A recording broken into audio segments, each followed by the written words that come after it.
वालेकुम वरहमतुल्लाहि वबरकातुहू। डॉक्टर फैसल असद हाज़िर खिदमत है। प्यारे दोस्तों, मोअज़्ज़ज़ सामईन, हम इस सीरीज़ में दीन की किताब यानी कि कुरान हकीम के बारे में बात कर रहे हैं और हम अल-फातिहा में जो दुआ मांगते हैं उसका जवाब जो अल्लाह ने कुरान की सूरत में इनायत फरमाया वो जवाब जगह जगह से पढ़ते चले जा रहे हैं।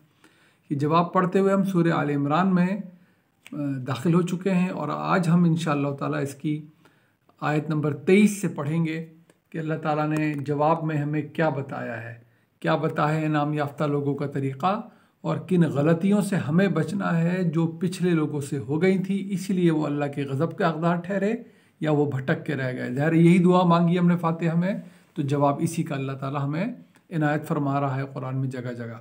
औज़ु बिल्लाहि मिनश शैतानिर रजीम, बिस्मिल्लाहिर रहमानिर रहीम।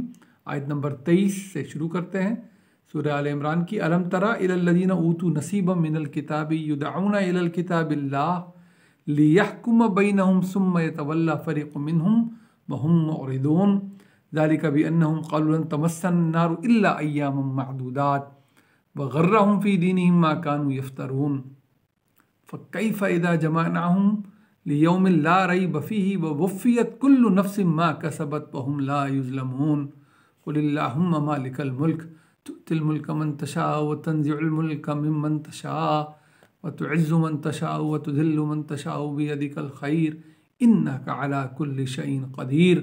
सदक़ल्लाहुल अज़ीम। ये आयत नंबर 26 तक हम पहुँचे। 23 से 26 तक देखें क्या आईना हमारे सामने रखा हुआ है। इसमें देखें, अपने आप का जायज़ा लें, अपने गिरदो पेश का जायज़ा लें, अपने इल्म का जायज़ा लें, अपने अमल का जायज़ा लें, किस किस्म का ईमान हमारे अंदर मौजूद है उसका जायज़ा ले लें। जवाब मिल रहा है सूरह अल-फातिहा में, जो दुआ मांगी है उसी का जवाब मिल रहा है। देख लें हम इनाम याफ्ता लोगों के तरीक़े पर हैं या उन जैसी गलतियों के मुर्तकिब हो रहे हैं जिन पे अल्लाह का गज़ब नाजिल हो जाता है। अल्लाह में महफूज रखे, या हम भटक के रह जाएँ, खुदा न खास्ता अल्लाह में उससे भी महफूज रखे। अल्लाह फरमाते हैं, तुमने देखा जिन लोगों को हमने पहले भी अपने दीन का इल्म यानी कि अपनी किताबों का इल्म दिया था। क्यों दिया था? ताकि अपने इख्तलाफ लोगों को बुलाएं और इख्तलाफात का जो हल है उसका जो फ़ैसला करना है वो अल्लाह की किताब के मुताबिक, अल्लाह के दिए हुए इल्म के मुताबिक कर लें। युदऊना इलल किताबि लियहकुम बैनहुम, ताकि उनके दरमियान जो कुछ भी इख्तलाफात चल रहे हैं दीन के किसी भी मामले को लेकर, वो अल्लाह की भेजी हुई किताब, अल्लाह की भेजी अपने नबियों के ज़रिए भेजता है, उसके ज़रिए उसका हल निकाल लें। लेकिन उन्होंने क्या किया? सुम्मा यतवल्ला फ़रीक़ुम मिनहुम, उनमें से कुछ लोगों ने मुँह मोड़ दिया, वहुम मुअरिदून, और वो उससे मुँह मोड़ कर चले गए। कहाँ चले गए? अपनी ज़िद के पीछे, अपनी ख्वाहिशात के पीछे। ज़ाहिर है ये वो रवैया है जो अल्लाह के गज़ब का हक़दार फिर बनता है, जिस पे चल कर हम भटक सकते हैं, खुदा न खास्ता। देख लें, इस आईने में हमने जायज़ा लेना है, क्योंकि हमने दुआ मांगी अल्लाह हमसे वो गलतियाँ ना हो।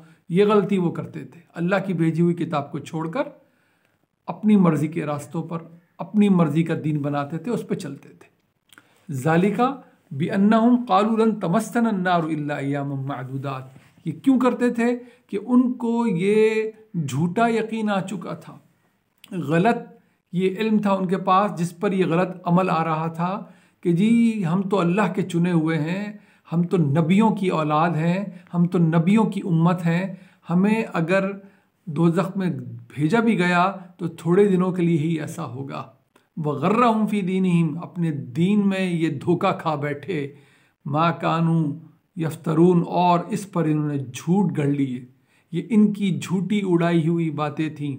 जहन में रखिए किनके बारे में बात हो रही है? जिनके बारे में अल्लाह कह रहा है कि तुम्हें मैंने पूरी दुनिया में से मुंतखब किया था अपने मकसद के लिए, अपने दीन के लिए। बनी इसराइल के बारे में ये बात हो रही है, अहले किताब के बारे में बात हो रही है कि इनको तो पूरी दुनिया में फजीलत देकर मैंने वफ़द्दलना अलल आलमीन, पूरी दुनिया में अल्लाह ताला ने कहा मैं इनको अफजल करार दे के फजीलत देकर अपने दीन के काम के लिए मुंतखब कर लिया था। हाँ, ये नबियों की औलादें हैं, ये नबियों की उम्मत हैं, लेकिन फ़ैसला इस बात पर मैंने नहीं करना कि ये औलाद किसकी हैं, ये उम्मत किसकी हैं। फ़ैसला तो ये होगा इनकी अमल क्या है। अमल की गलतियाँ देख लो, मेरी भेजी हुई किताब को छोड़कर, उसके मुताबिक अपने फ़ैसले करने को छोड़कर अपनी अपने बनाए हुए रास्तों पर अपनी अपनी ख्वाहिशात के पीछे चल रहे हैं और वजह ये बता रहे हैं कि हम तो जन्नती हैं, हमें तो दोज़ख में डाला ही नहीं जाना, और डाला जाना है तो थोड़े दिन के लिए ही डाला जाना है। ये इनका ईमान था। जिस पहले जहन में रखें, पहले इल्म की गलती होती है, बाद में वो अमल की गलती बनती है। इनके इल्म की गलती अल्लाह हमें सुना रहा है, जिससे बचने की दुआ हम मांगते हैं। अपने जायज़ा लें कि हमारे अंदर तो ऐसी इल्म की गलतियाँ नहीं है कि हम अल्लाह की किताब कुरान को छोड़कर अपने बनाए हुए रास्तों पे चल रहे हैं, अपनी ख्वाहिशात के पीछे चल रहे हैं, जो अपने मुंह से उड़ा देते हैं, जिस नाम से भी उड़ा देते हैं उसको अल्लाह का दीन करार दे देते हैं, और कहते हैं गलती हो भी गई तो क्या हुआ, दोज़ख में थोड़ी जाएंगे, हम तो नबी की उम्मती हैं, जाएंगे भी तो थोड़े दिन के लिए जाएंगे। कितने दिन के लिए कौन जाएगा अल्लाह जानता है। उसने जो कुछ बताया है, किस किस जुर्म की कौन कौन सी सज़ा है, वो सब उसने कुरान में बताई है। कौन से काबिल माफ़ी जुर्म है और कौन कौन से जुर्म है जिसके बारे में उसने कह दिया कि इसकी तो कोई माफ़ी मेरे पास नहीं है। अल्लाह में उनसे महफूज रखे। कुरान से वाबस्ता होने का फ़ायदा यही है कि हमें यह पता चलता रहेगा। अल्लाह ताला फरमाते हैं, पॉलिसी स्टेटमेंट दे रहे हैं, फ़कैफ़ इज़ा जमानाहुम यौम ला रैब फ़ीह, कैसा वो दिन होगा जब सबको जमा करके उस जगह जमा कर दिया जाएगा, वो दिन बर्पा कर दिया जाएगा जिसके आने में कोई शक नहीं है, यानी कि यौमुद्दीन, यौमुल क़ियामा। ना उसके आने में कोई शक है, ना इस बात में कोई शक है। दायरे कुरान में जगह जगह जगह अल्लाह बता रहा है कि उस दिन आमाल के बदले दिए जाएंगे, अच्छे का अच्छा, बुरे का बुरा।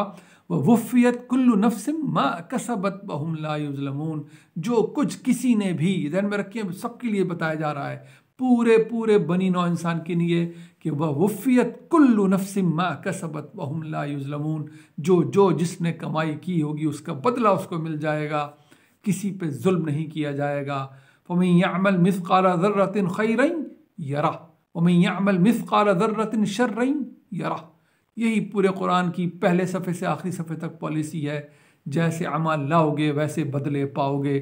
कैसे कह सकता है कोई, पहले के अहले किताब कैसे कह सकते हैं और आज के मुसलमान कैसे कह सकते हैं कि जी हम तो जन्नती हो गए, हमारा इल्म जैसा भी हो, हमारा अमल जैसा भी हो। हमें जायज़ा लेना है, इस आईने में अपने आप को परखना है। जवाब अल्लाह ने दे दिया है।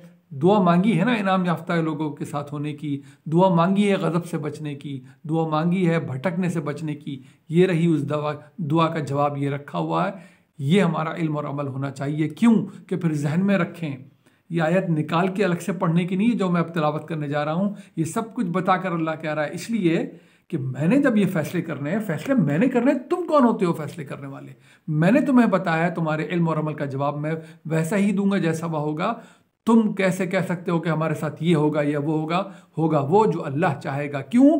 कुलिल्लाहुम्मा मालिकल मुल्क तुतिल मुल्क मन तशा व तंज़िउल मुल्क मन तशा व तुइज़्ज़ु मन तशा व तुज़िल्लु मन तशा बियदिकल खैर इन्नका अला कुल्लि शैइन क़दीर। क्योंकि जो कुछ भी है, कुलिल्लाहुम्मा मालिकल मुल्क, अल्लाह ही तो है मालिक, अल्लाह ही तो है मुख्तार, अल्लाह ही तो है सबको चलाने वाला, सबको बनाने वाला। वो जिसको चाहे वो इनायत फरमाए अपनी हक, अपने हुक्म के मुताबिक। जो जिसको हिस्सा देना हो, वो दुनिया के इक़्तिदार का हिस्सा देना हो, दुनिया में किसी इल्म का हिस्सा देना हो, दुनिया में किसी ताकत का हिस्सा देना हो, अल्लाह फैसला करता है। वो जिसको चाहे इज़्ज़त देता है, वो जिसको चाहे ज़िल्लत देता है। क्यों? और उसके हाथ में हर चीज़ है। इन्नका अला कुल्लि शैइन क़दीर, वो मुकम्मल कुदरत रखने वाला है। फैसले इस बुनियाद पर नहीं हो सकते कि तुम्हारी ख्वाहिशात क्या है। फैसले इस बुनियाद पर नहीं होंगे कि तुम जो दिल चाहे करते फिरो और तुमने अपना नाम रखा हुआ है कि हम नबी की औलाद हैं या हम नबी की उम्मती हैं। फैसला होगा कि तुमने उस हिदायत पर अमल किया है या नहीं किया। तुम्हारा इल्म वही है जो अल्लाह ने अपने नबियों के ज़रिए अपनी किताबों में दिया है। तुम्हारा ईमान उसके मुताबिक है, तुम्हारा अमल उसके मुताबिक है। जो इल्म अल्लाह ने अपने नबियों के और अब आखिरी नबी सल्लल्लाहु अलैहि वसल्लम के ज़रिए रहती दुनिया तक के लिए जारी कर दिया, और अमल जो कि वो करके सिखा गए, यानी कि सुन्नत जो कि नस्ल दर नस्ल हम तक मुंतकिल होकर पहुँच चुकी है। अल्लाह करे इस आईने में अपना जायज़ा लें। मैं मज़ीद इस पर तबसरा नहीं करूँगा। मैंने आपको समझा दिया है, कुरान इर्रेलिवेंट किताब नहीं है। कोई ऐसी इन्फॉर्मेशन इसमें नहीं दी गई जिससे हम सीख ना सकें और अपना जायज़ा उसमें ना ले सकें। क्यों कि ये हमारी ही मांगी हुई दुआ का जवाब है कि हमने ही कहा था हमें वो अच्छाइयाँ भी बता दें जिन पे हमने अमल करना है ताकि इनाम याफ्ता ठहरें, और उन बुराइयों से भी हमें ख़बरदार कर दें जो हमसे गलती ना हो जाए जिन पे।